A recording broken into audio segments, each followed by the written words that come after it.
Hello and welcome to episode 89, titled Speed King from one of our favorite bands. My name is Dr. KK. I'm the Innovation Officer at Trinka and Inago. And Tony, hi Tony.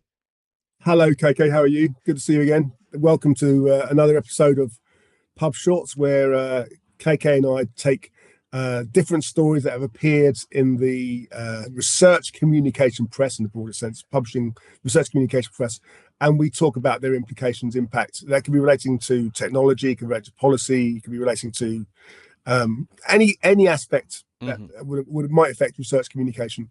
And this is, I can't believe this is episode 89 of Pub Shorts already. I mean, it's incredible that we've come this far. If you're interested, you want to find out all the previous episodes of Pub Shorts, you just need to go to our YouTube channel and search Pub Shorts, where you'll see all previous 88 episodes. Um, but I'm glad you've picked, excuse me, I'm glad you've picked Speed King, a particular episode, Keiko. Yep, yep. It's one of my favorite bands, but it also sort of goes well with some of the themes that we're discussing or the articles that we're discussing. Yeah, Yeah, exactly. I mean, yeah, this whole article is about how there's a race to accelerate with peer review, finding reciprocal reviewers, streamlining guest edited collections. We tackle how integrity sleuths are untangling yeah, twisted reviews, the yeah. flood of low quality papers, and efforts to synchronize preprints and journals. And everything seems to be around speed, getting things done quickly. Yeah, and that's a wonderful song to sort of refer to. And Tony, are you ready for the It is, and by a great old band, yes. Deep Purple, by the way. Yeah, so are you ready for the first story, Tony? Yes. All right. So we are talking about speed in peer review. So it is a Nature news article titled "How to Speed Up Peer Review, Make Applicants Mark One Another." So this is an article about sort of peer review within the context. It's called a distributed peer review, and it cuts the time to review grant applications, not academic, peer review we are talking about, by more than half. So 50% reduction in grant application reviews, and this was based on a trial that was conducted in the UK Metascience unit, and the results were presented at the Metascience 2025 conference. And so that's, this is one way to do peer review in terms of accelerating. And I was wondering if you also agreed with me in the sense that there is probably some room for such distributed peer reviews in the academic publishing space as well, apart from obviously Yeah, grants. there's no such thing as one style of peer review. There are so many different styles of peer review depending on the requirement for the journal or for the funding hmm project, whatever. There's open peer review, there's single peer review, there's double peer review. hmm There's open peer review, there's collaborative peer review. I think every model has a value. I do wonder about this one though. hmm Because is it at risk of perhaps being gamified, for example? When you've got players who might want to sort of play the system. That But I'd like to read more about this. mhm. I don't think any method of peer review is wrong, but I do question perhaps some of the motives that some of the applicants might have. But hey, Yeah, yeah. Let's who else to do this but a meta science institute after all? yes, from the UK that too, and Oh yeah, so Tony, we have a series of three articles related to each other, news stories actually. The first one from the Committee of Publication Ethics. It is titled "Guest Edited Collections: So New Resources on Best Practice for Guest Edited Collections." So we are talking about what are some of the guidelines that somebody needs to keep in mind while working on guest editor collection, which are like dedicated issues of journals, because these have been there have been more research integrity flags in such issues, and COPE and with partnership with STM Trade Association, they have come up with some guidelines. So the first article is the COPE article itself. So these collections are important, Tony, but face challenges like manipulation and fraud, and the new COPE and STM documents or the guidelines aim to prevent misuse and support integrity in publications. And the COPE's guidance focuses on recognizing and preventing fraudulent activities, whereas the STM guide, which is much more detailed and I'm yet to go through it, provides practical steps for audits and safeguarding against misconduct. So excellent step, and step in the right direction considering the increase in research integrity flags in such collections. Yeah, Agree? absolutely. And if there was such a thing as a gold kite mark, I would put a gold kite mark pretty much on everything that Cope Mm-hmm. produces.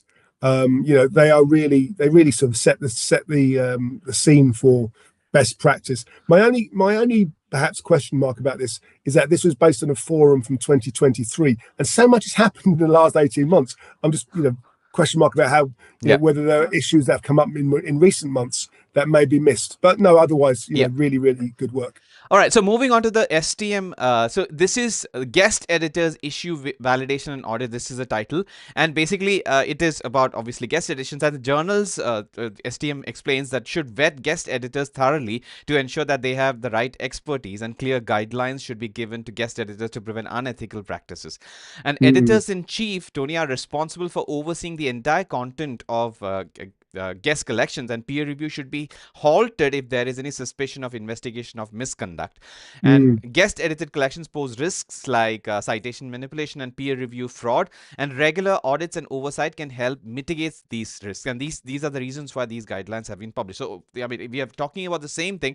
And the third thing, so let me quickly share. So this is the new resources. These are only available to members, and I have a copy of this, and it basically is much more detailed in terms of granular instructions as to some what one should look for if you are working with a guest or a guest editor edition or a collections edition. So far, I think these are some of the things that, in terms of research integrity, there are so many different types of research integrity issues that could arise, and but there is more frequency of these, and I'm thinking that there is room for automation in terms of looking at guest edited collections by themselves, in the sense, are there more different types of research integrity flags, and if there could there be some automation that could help facilitate, let's say, some the editors in chief to look at or to screen for such integrity concerns. So what are your thoughts, Tony? my only thoughts are, I suppose, how naive I must be. Mm. I've only ever worked for publishers that will intensively screen the background of guest editors before they're let loose in a journal. Mm-hmm. At the end of the day, the journal reflects the brand of the publisher and the brand of the society, for example. So they're not just going to let any person come in and manage and guest edit. Whoever their guest editor is, they have to reflect Mm-hmm. the principles, the ideas, the scope, and the integrity of that journal. And if they're not, then they've not done their job. Right. So if you have to make that obvious and highlight that to the world, which is what these resources do, then fine. But I'm just amazed that those conversations even have to take place when I've only ever seen it happen like that. Right. I mean, the reason why there are dedicated guidelines for guest editions is because of the increase in and the different types of research integrity concerns that I have been know, observed in I this. get it. Yeah. I think it's sad and inevitable that what we used to take for granted is Yeah. now being forgotten. Yes, yes, that's it. But then again, bad actors will find ways to Of bring. Yeah, course, so that's the reason why we need such guidelines and possible automation as well. So I'm moving on to Tony. The next article, it is from Nature. This is a news article titled "Research Integrity Sleuths Say Their Work is Being Twisted to Undermine Science." So this article discusses concerns of research integrity sleuths about their work being misused or misrepresented. So sleuths aim to correct flawed studies, but they fear that their findings are being twisted. And Elizabeth Bick, who we have talked about in many episodes, is a indeed. microbiologist, expresses concerns regarding this. So this is related to the U.S. Health Secretary comments on Alzheimer's disease, which are also sort of because there were research integrity concerns in some pointed out by such sleuths. Then basically it is equated to the fact that all science is fraudulent, and that is a misuse or a misrepresentation that these Yeah, yeah. sleuths are worried about. This is perfectly fine, but that's something interesting, isn't it? In the sense that people are doing voluntary work to point out flaws in science, but that should not undermine the value of the scientific institution as a whole. Your thoughts? No, well, only that it kind of highlights for me my concerns about what's going on within in the US at the moment. Right. The vast majority of good ethical, sort of good research has been done ethically and honestly, and then it should be used to tarnish. That small proportion of bad science, bad actors can be used to tarnish the rest of the community. I think it's very sad. Mm-hmm. Right. We have a couple of articles related to preprints. The first from the Scholarly Kitchen. It's titled "Preprints and Journals: A Model Publishing Ecosystem," written by Robert Harrington. Yeah. So this discusses the role of preprints and journals in scholarly publishing and highlights the division between traditional journal advocates and preprint supporters. Explores how mathematics uses preprints to foster. You and I have discussed this. I think there are some fields of science research actually where preprints are much more in Oh, use. absolutely, Yes, absolutely. Yeah. and this also article emphasizes the need for a balanced view of publishing ecosystems and mentions the importance of research integrity and collaboration. We have talked about it. I think most scholarly kitchen articles eventually come to the single core point of the fact that the entire, let's say, academic publishing ecosystem needs to be collaborating with each other, regardless of who the stakeholder is. And the last key point that I picked up is that the article suggests that different academic fields can learn from mathematics in their approach to publishing, in also maybe considering preprints as a valid sort of means or a platform for publishing. So I thought I got a sort of an overview of the preprint ecosystem, and it's very relevant considering the next story that we're about to talk about. But your thoughts on this particular article, Tony? Oh, I think Robert's right to highlight the importance of preprints. I think in many subject areas, as you've already touched upon, KK, the preprint is dominant. You Yeah. know, in looking like energy, like areas like high energy physics, or I've discussed before, where the first thing that the high energy physicist look at, the last thing he looks at or she looks at is the archive, AIXIV, Yeah. as that's giving you the most recent information now. Right. But mathematics is also very advanced in that area. And I think what we're going to see, and again, we've touched on this before, is increasingly we're going to see some, the quality of preprints and the perception of the quality of preprints only increase Right. in the coming months and years. And I welcome that. Yeah, and there's a need for such quality to be increased, because we have a news article which is concerning from Nature. It's titled "Low Quality Papers Based on Public Health Data Flooding the Scientific Literature." So we are talking about thousands of formulaic biomedical studies that are appearing, and these are linked to AI tools. And this particular study found a large health database is being used for mass paper production. We are talking about paper mills, and research warns that these papers are of low quality and repetitive, and these there are increasing publications based on data from UK Biobank, NHANES, and FAERS, and these articles have been published, I think, in bioRxiv, if I'm not mistaken. And so journals are implementing, I mean, journals. It's not. Can I correct you there? Yeah. Preprints do not publish. Sorry, Preprints yeah, make content right, available, but they right. do not publish. They're not published content. So what is the right verb for it? As in, they're posted. They're posted. Yeah, Yeah. they're posted in the open, I mean, in the preprint servers. And journals might be implementing new guidelines for research submissions, but I believe that, I mean, there is obviously, I wrote in the Scholarly Kitchen about the need for open science needing more maybe AI assisted automation, in the sense that there is so much volume coming in that like even the preprint server ecosystem needs some sort of screening in terms Of of course. flagging research integrity Yeah. concerns. Yeah. Yes. Yeah. And that again, that's we're going to see a lot more of that in the coming months and years. Increasing screening, almost replicating peer review in a sense Right. of content coming through. So where bad content like this can be easily picked up. Yep. All right. So moving on to Tony, the next article, it is related to peer review. Wait, hold on. Sorry, this is related to ORCID. So this is about metadata and persistent identifiers. It's titled "Better Together: ORCID and Other Researcher Identifiers." So this is written by Alice Meadows, who's an expert in this, and it discusses the importance of ORCID or ORCID and other researcher identifiers. Orchids. Right. But I think I've heard people say ORCID as well, because it's Well, ID. they're wrong. They're wrong. Okay, fine. So ORCID is a global identifier for researchers, but many other national and disciplinary identifiers are used Yeah. too. And the article highlights the importance of integrating ORCID with other identifiers for a more connected research ecosystem. So some of the national identifiers that I was not aware of are listed here, and these are crucial for capturing research context within countries, as seen in Portugal's, I cannot pronounce it, Skienka, if I'm not mistaken. Can you? I can't Yeah. speak Portuguese. I would have thought it's Ciencia.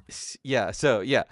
So, and apart from these, there are disciplinary identifiers help address specific needs within fields like Inspire, HEP, and these are listed here.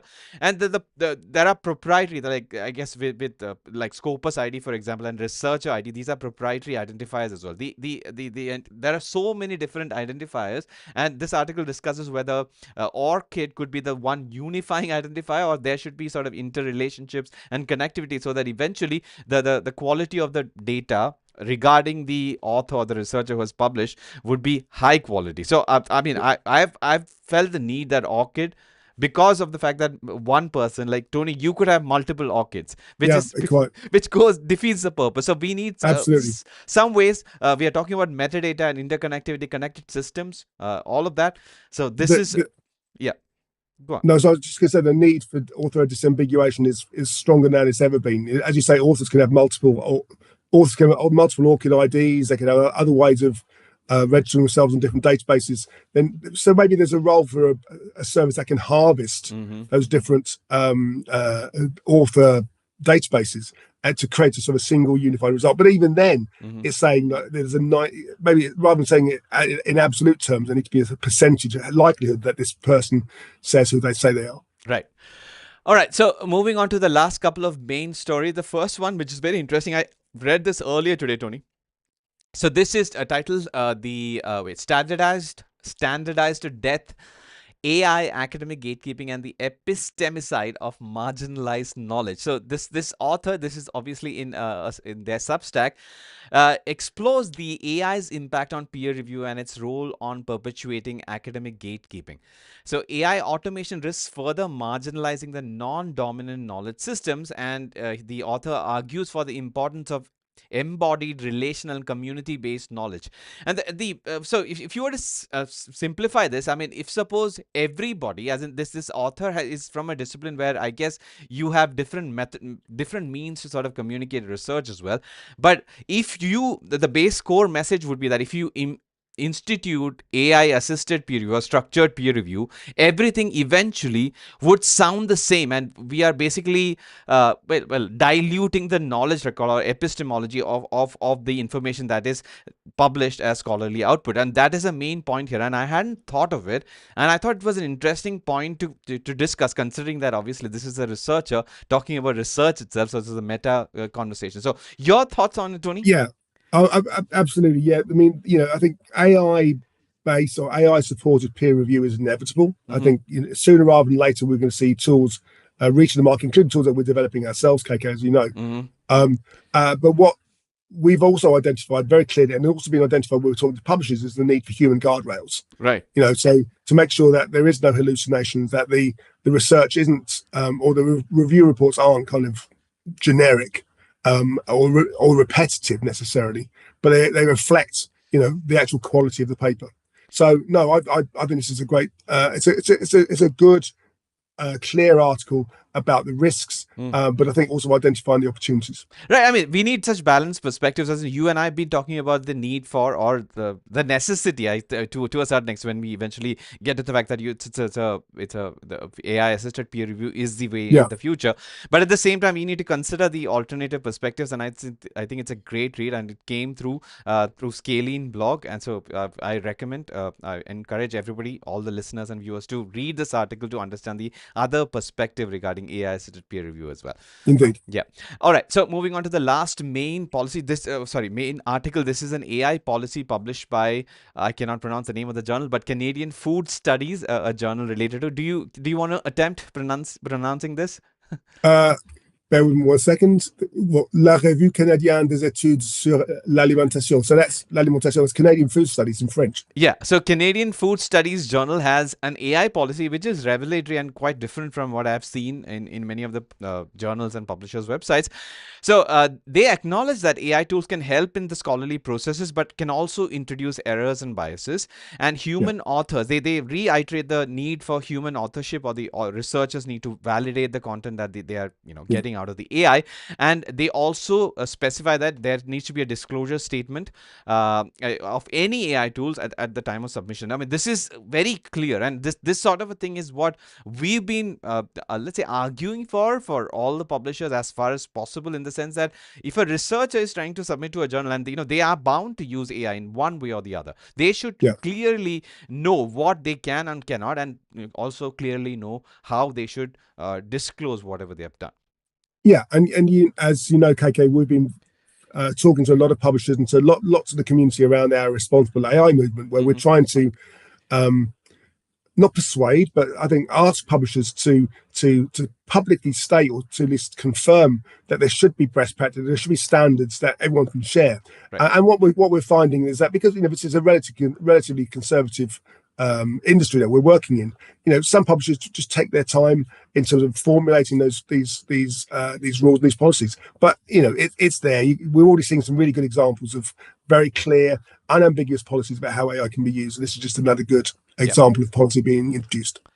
Excellent, excellent. So I'm going to go to the quick hits, Tony, without asking for permission this time. And the first one is it is an article from ZNet. Can AI out diagnose doctors? So it in a nutshell, sorry, the rest of the title is Microsoft tool is 4 times better for complex cases. So this article discusses obviously the use of Microsoft AI in diagnosis. So it turns out that it is most significantly more accurate than human doctors in complex cases, and it operates in a cost-effective manner. So it's not replacing doctors yet, but it can be a valuable It's tool for doctors. supporting Yeah, doctors. yes, Yeah. and that's a whole, I think that's a key theme in whatever we discuss, even in the context of, let's say, publishing workflows as well. It is to support the human who is trying to do their work, and this is a good example of AI supplement or helping doctors do their job better. So your thoughts on it? Are you scared? Well, my thoughts are, first of all, this must be your ideal story, being a medical practitioner yourself, and Yes. your love of technology, how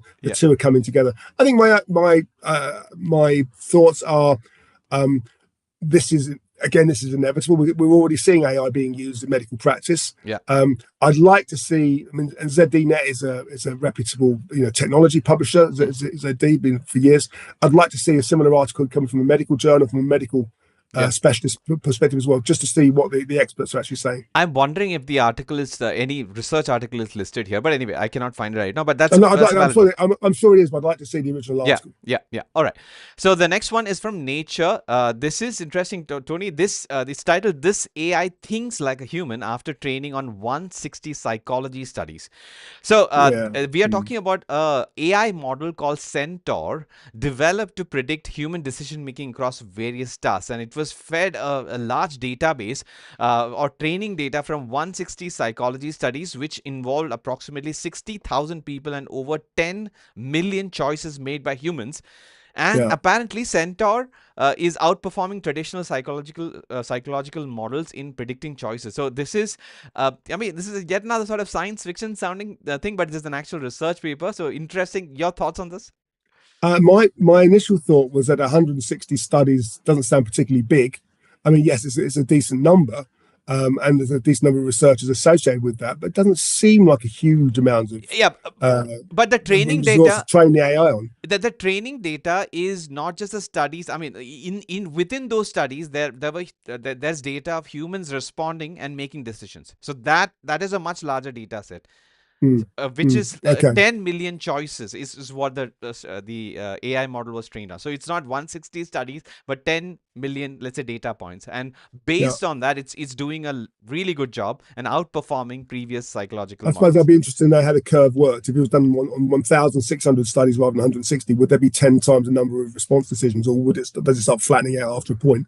There must be sort of a point where there's no longer any point in adding new data, because you're already getting the same percentage each time. Well, you could argue that you could always improve models by more data, but at least there is a study which is sort of, at least it's I won't use the word think here, even though it is in quotes in the title of the article, but at the same time it is clickbait. That's called clickbait.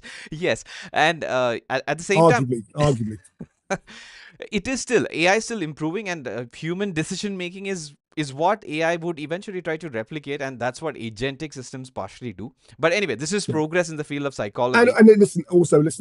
I welcome. I'm being slightly sarcastic. I mean, I do welcome research like this, and I think Nature's absolutely right to highlight this kind of research, because I think it shows the sort of work that's going on in the background, and how we're going to see more and more models like this being developed. Right. And finally, the last article is from Get FTR. This is from stmpublishing.com. This article is titled Get FTR Announces New Integrations with Lean Library and Site to Streamline Access to Research. So, what are we talking about? It obviously, this Get FTR's content has been increased, but the signals that are that Get FTR provides is being made available to Lean Library and Site as well. That means that the users of these let's say, I guess, products would also get the rich information that Get FTR provides, which is great, in my opinion. That's all. I think we've talked about Get FTR and Site before, but I think this is Get FTR is a tool that seems to be becoming increasingly common. You hear about it more and more. You see lots of references to it. So I think it's kind of inevitable that researchers need to know what other resources they can have access to when they're using Get FTR. Yeah. All right, so that brings us to the end of episode 89. Speed King, Tony. I mean, is Speed King one of your favorite songs from Deep Purple, or is that better? Yeah, I suppose if I'm honest, it's probably one of my top 10. Yeah, it's a band I've loved since I was a kid. So yeah, I've seen them many times, and deaf every time I see them. A band that's quite old. I think the average age of 4 of the musicians is like 76. So they're not spring chickens. The drummer is in his 80s, but he still drums like a 20-year-old. Right. Quick request to plug the if somebody wants to listen to or watch all the 88 previous episodes, where can they go? So as I said at the top of this episode, you can go to our YouTube channel and go to the Naga YouTube channel and search for PubShorts, and you'll see a playlist with all previous 88 episodes, and this one very shortly as well. And we encourage you to press like and share the recording with your colleagues, and also to include some comments in suggestions in the comment section. So we'd love to hear your ideas and thoughts for future topics and future episodes. And thank you for your listenership and viewership. We do not take that for granted. And until the next time, Tony, this is Dr. Kike signing off on behalf of Tony as well as the team. We will see you in the next one. Bye, Tony. See you in the next one.